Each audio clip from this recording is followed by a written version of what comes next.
예, 여러분 안녕하십니까. 1827일 되는 미국 대선한 시민들의 행동입니다.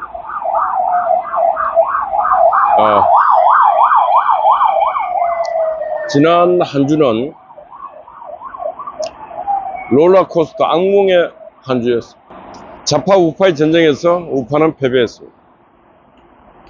좌파들의 투쟁력은 대단했습니다. 헌법재판소 재판관들이 탄핵을 인용할 때 그 인용문 8대 0으로 인용할 때 법리적으로 아무 이상이 없고 했으면 진즉에 그런 판결문을 읽었어야 됩니다. 그러나 그동안 그런 판결문을 읽지 못한 이유가 있습니다. 국회 소추단에서 온 내용 검사 논고처럼 문행변은 그대로 읽었습니다. 그러면 우파 진영에 그동안 우파적 사상을 갖고 있던 그런 사람들은 그동안 내부적으로 안에서 자기 논리를 갖고 끝까지 진행하다가 8대 0이 되는 급진전한 순간이 있었다. 왜 그랬는가? 그래서 여러 가지 추측이 난무하고 있습니다. 정의식 재판관이 많은 압박을 받고 회유를 받았다. 정의식 재판관이 무너지자 보수의 두 재판관도 무너질 수밖에 없었다. 제가 처음부터 그랬습니다. 김형두는 좌파다. 왜? 나쁜 재판을 많이 했던 인간이 김형두입니다. 해설 안 될 재판을 했는 자가 김형두입니다. 처음부터 저는 김형두 이자는 반드시 결정적인 순간에 본색을 드러낼 것이다 했는데 다 맞았지 않습니까? 본색 드러냈어. 이쪽에 있는 우리 쪽에 있는 변호사들이나 이런 사람들 다 그냥 낙관했습니다. 다 된다고. 근데 전쟁이라는 것은 끝까지 가봐야 하는 것입니다. 마지막 이기는 자가 이기는 것이지 중간에 뭘 잘했다고 이기는 게 아닙니다. 이번 헌재 재판은 탄핵 재판은 마지막 웃는 자 누구였습니까? 이재명이가 웃었습니다. 이재명이가 웃어도 되겠습니까? 안 되지 않습니까? 제가 왜 이재명이가 웃어도 안 되고 안 된다고 말하고 있는가? 보지 않습니까? 어제 하루만 봐도 대장동 재판에 증인으로 출석을 안 했습니다. 5차례 출석 안 하니까 재판부에서 이제 안 부르겠다는 거예요. 말이 됩니까? 주요한 증인을 재판부에서 안 부르는 사례는 대한민국 사법 역사 이재명밖에 없어요. 왜? 안 가니까. 왜? 국회 북체부 특권을 악용해서 안 가니까 법원도 포기하는데 이 법원에 포기한 판사도 저는 판사 자격이 없다고 봅니다. 이런 자격 없는 판사가 대한민국 사법부에 너무 많다는 거죠. 자격 없는 국회의원, 자격 없는 판사, 자격 없는 검사, 자격 없는 공무원 너무너무 많습니다. 이런 자들이 나라의 앞날을 걱정하고 뭐 하고 있다고 요소를 부리고 있으니까 국민이 분노하지 않을 수가 없는 것도 아니겠습니까? 지금 민주당은 국민의힘당 보고 후보 내지 마라 그럽니다. 너희들이 책임이 있으니까. 탄핵을 누가 했습니까? 탄핵을 했던 책임은 민주당이 져야지. 윤석열 대통령이 2시간 동안에 계엄을 해서 내란범으로 국토를 침탈했습니까? 헌법을 난도질했습니까? 일어난 일이라고 아무것도 없습니다. 그런 일에 대해서 내란범으로 책임을 묻는 행위야말로 가혹함을 넘어서긴 폭력입니다. 폭력. 이재명 대표가 지금 대한민국과 국민에게 하는 이 행위야말로 법 질서 안 지켜요. 거짓말 난무해요. 대장동, 백현동, 비리, 어마어마한 비리. 당군 5,000년 역사에 이렇게 큰 비리를 저지른 정치 지도자가 어디 있습니까? 이재명밖에 없지 않습니까? 이런 비리를 저지르고도 또 다음 대통령 하겠다가 또 나오고 있습니다. 대통령 병에 들었습니까?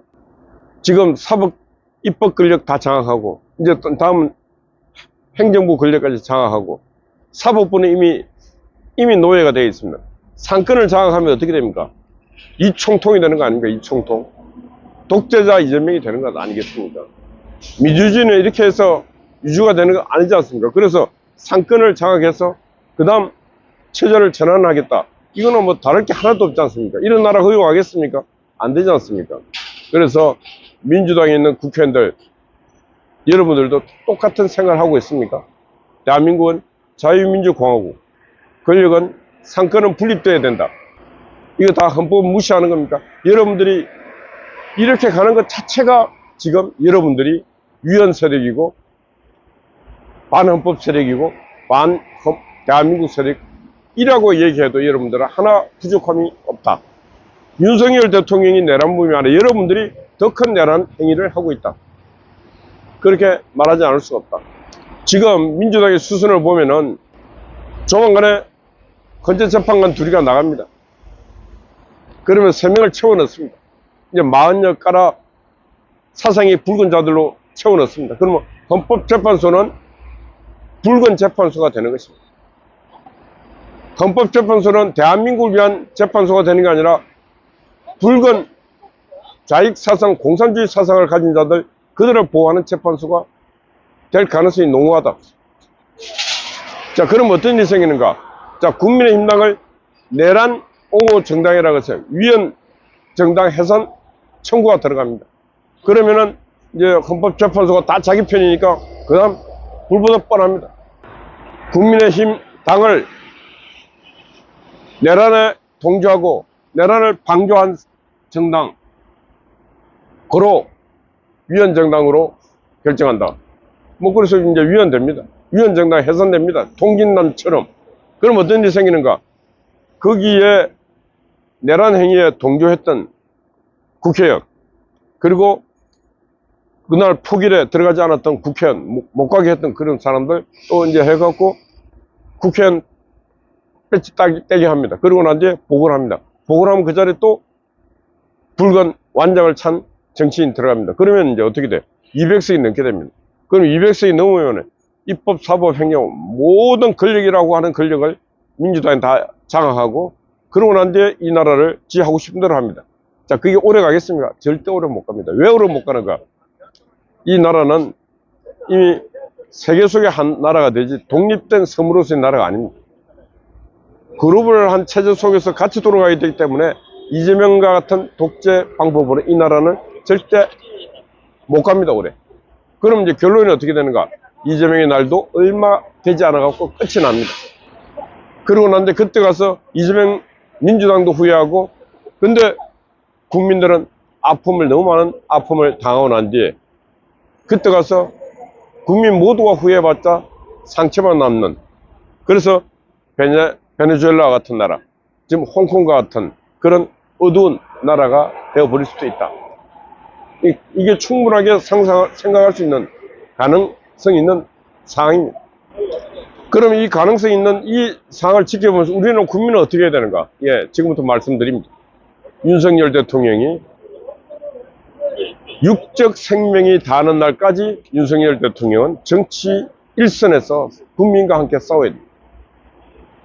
본인이 나라가 지금 심각하게 위기 상황이라고 얘기를 했으니까 본인이 비록 대통령직은 그만뒀다 할지라도 윤석열 대통령이 대한민국 체제를 지키기 위해서 윤석열 대통령이 앞장서서 싸워야 됩니다. 목숨을 조국에 바치고 싸워야 됩니다. 그러면 거기에 많은 국민들이 윤석열 총사령관을 따라서 대한민국 체제를 지키기 위해, 대한민국 자유민주주의를 지키고 대한민국 헌법을 지키기 위해서 국민들은 하나가 될 것입니다. 민주주의라는 것은 절대 선이 없습니다. 절대 악도 없습니다. 최대한 타협과 타협을 해서 그 교집합을 찾아서 그 교집합을 갖고 갈등이 있다 할지라도 협치를 찾아서 평화롭게 스텝 바이 스텝으로 진전해야 하는 것입니다. 지금과 같은 정치는 절대로 이 자유민주주의 국가에서 이루어지는 정치가 아닙니다. 너는 나쁘니까 잘라서 죽여버리고 나만 선이다 생각하는 이 정치야말로 독재 정치의 전형입니다. 그래서 한국의 정치가 이렇게 저질스럽고 이렇게 악랄하고 이렇게 여유가 없는 정치를 하다 보니까 늘 국민들만 고생하고 있는 것입니다. 국회에 있는 300명의 정치인들이 그런 갈등을 조정하고 타협하고 협치하는 그런 문화를 만들어내지 못하다 보니까 매일 쌈박질만 하고 있습니다. 나쁜 짓만 골라가면서 싸우고 있습니다. 또 국회의원이라고 들어가는 자들이 거의 국민 평균 지성, 평균 이성을 갖고 들어가야 되는데 거의 평균적, 보편적, 보통적 국민보다 질적으로, 도덕적으로, 인간적으로 확 짙어지는 인간들이 들어가고 정치를 도망치고 나라를 통째로 국격을 망가뜨리고 있습니다. 예. 오늘 말씀 마치면서 체제가 위기라고 생각했던, 그래서 계엄을 선포했던 윤석열 대통령, 지금도 그 생각이 저는 옳으리라 보고 있습니다. 윤석열 대통령은 사적 이동과 동시에 끊임없이 나라가 바로 가야 된다. 이 체제가 상당히 문제가 있다. 자유민주주의의 사상, 자유민주주의 질서가 이 체제를 거부하는 자들로부터 이미 엄청나게 훼손되어 있음을 본인이 가장 많은 정보를 갖고 있으니까 매일매일 말을 해야 돼요. 매일매일. 화답할 국민들은 많이 있습니다. 윤석열 대통령이 자유민주주의를 바로 세워야 됩니다. 윤석열 대통령이 그러기 위해서는 행동해야 하는 것입니다. 그래서 전 오늘 제목은 윤석열 대통령이 행동하라. 윤석열 대통령이 행동하라고 지금 말하고 있습니다. 인간이 살아있음에 끝까지 숨쉬는 운동만 해서 될 게 아니라 가치를 위해서 행동을 해야 하는 것입니다. 그래서 윤석열 대통령은 이 자유민주주의의 대한민국, 그리고 이 자유를 지키기 위해서 나왔던 그 숱한 청년들, 할아버지 할머니들, 그 많은 분들, 그 많이 외쳤던 국민들을 바라보면서 이제 윤석열 대통령이 행동하라고 권유합니다. 예. 어젯밤 아군 스파이 파워 수고했습니다. 송화제 변함없이 아침 수고하고 있습니다. 우리 미경님, 각희님, 여러분들 파이팅입니다. 감사합니다.